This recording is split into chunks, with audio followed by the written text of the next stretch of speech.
Yan yung nagbigay sigla kay Padre Pio araw-araw.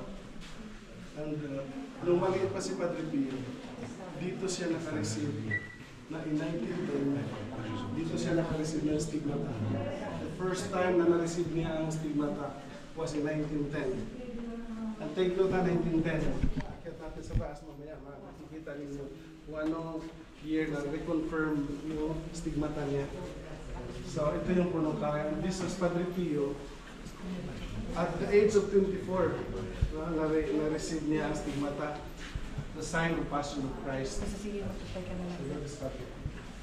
And this is the first confessional vow of Padre Pio.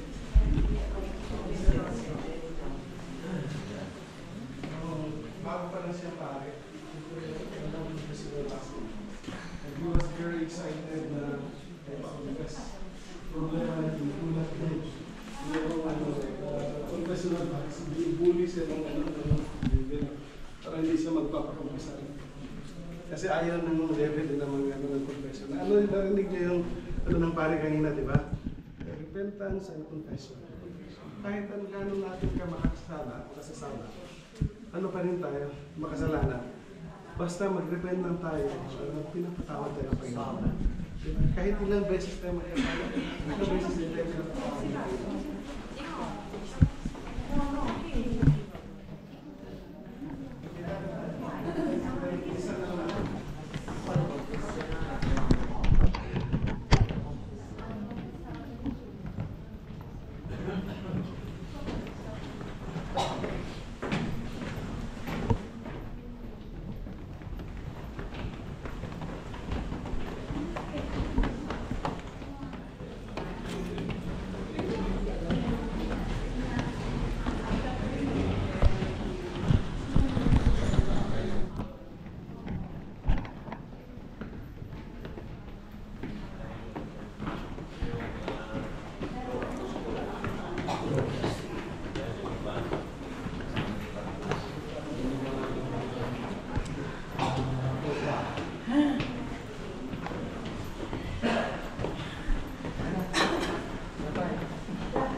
According to Francis, nabasa niya lahat yan.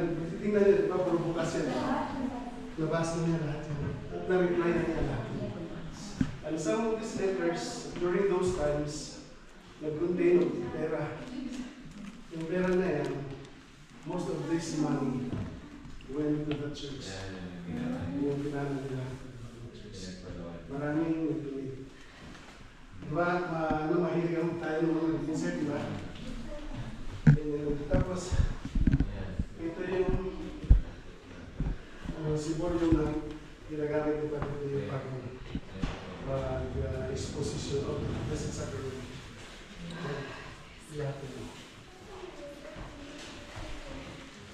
Ito naman, pag nag-uusip Padre Pio, adoration, yung ginagamit ko. Yun na yung sulat, ang picture ng sulat. Diba? Yun ang Santa Maria.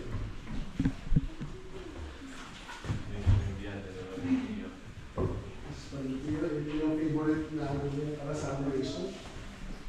At sa confession. Gano'ng karami ito? Kita rin. So, may mga pictures kayo dyan.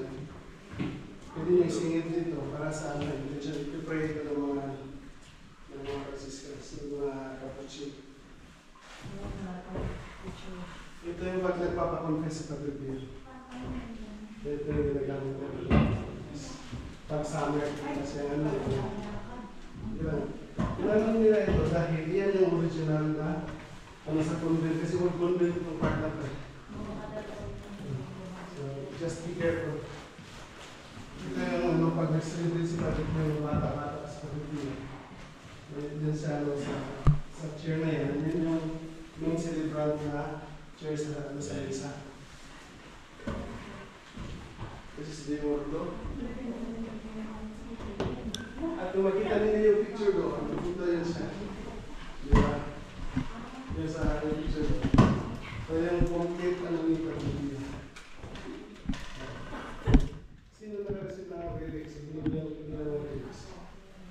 Lahat ng mga relics na yan, kung hindi yan galing sa guantes niya, kasi ipapalit siya ng guantes. Sa t-shirt niya sa ilalim, puro dumo kasi yan. So please, preserve that, take it with your heart. Kasi yan yan, important yan na rin. Galing yan dito. Hindi natin alam kung blood yan, distinct blood yan, important in your faith. Na that is God through God's miracle.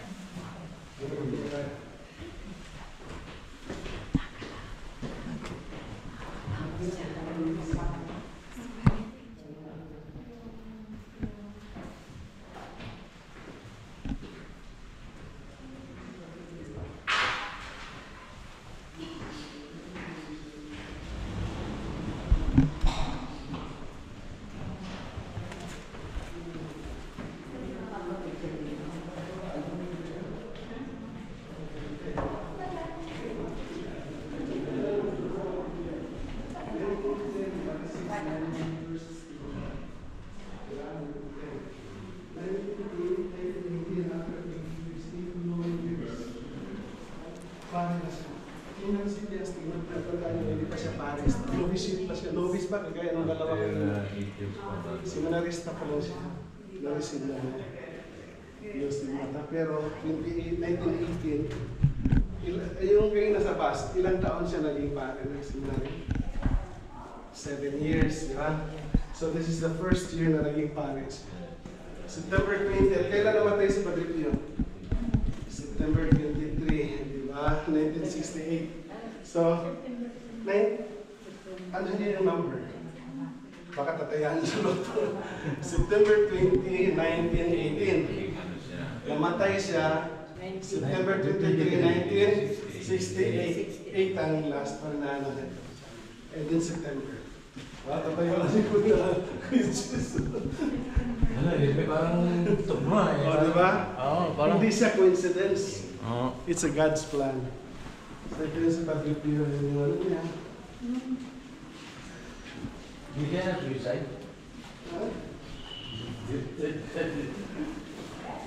Kasi yung mga gamit na ano sa sakit eh. ha? Sasakit yung matandang ito. Para sa ano, ating president mo nung may programihan ng paano magpapag-kiss ka ng Christmas. Diba? Padre Pio, ito yung maganda. Kasi pag nagpapag-kiss siya sa sa baby Jesus, tayo, lalo na, kita natin na idol natin si Padre Pio, isang tao, idol natin, diba? Marami dyan, nagkakat ng linya. Si Padre Pio, kahit hindi siya nakatingin sa inyo dyan, alam niya kung sino yung nagkakat ng linya. Sasabihin niya, go back to your life. Diyan siya famous. Maraming ginanya ni Padre Pio. Go back to your line, all in line correctly. Sasabihan niya ng ganun. The same thing sa pag-kiss sa cross. Ito yung cross na pinapahagay niya.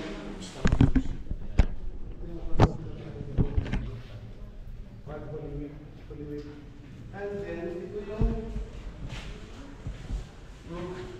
first group model niya sa